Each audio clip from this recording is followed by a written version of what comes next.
রাসূলুল্লাহ সাল্লাল্লাহু আলাইহি ওয়াসাল্লাম বলেছেন, যখন কোনো নারী 5 ওয়াক্ত নামাজ আদায় করবে, রমজানের রোজা পালন করবে, নিজের ইজ্জত আবরুর সতীত্বের হেফাজত করবে এবং তার স্বামীর আনুগত্য করবে, তখন তাকে বলা হবে জান্নাতের যে দরজা দিয়ে চাও তুমি জান্নাতে প্রবেশ করো।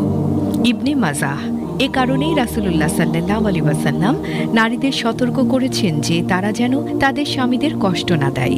হাদিসে এসেছে, হযরত মুয়াজ ইবনে জাবাল রাদিয়াল্লাহু তাআলা আনহু বর্ণনা করেছেন, রাসূলুল্লাহ সাল্লাল্লাহু আলাইহি ওয়াসাল্লাম বলেছেন, কোন নারী তার স্বামীকে যখনই এই দুনিয়ায় কষ্ট দেয়, তখন জান্নাতের হুরাইন তথা ডাগর চোখ বিশিষ্ট সুন্দরী হুরদের মধ্য থেকে তার স্ত্রীকে বলে, তাকে কষ্ট দিও না, আল্লাহ তোমাকে ধ্বংস করুন, নাউজুবিল্লাহ।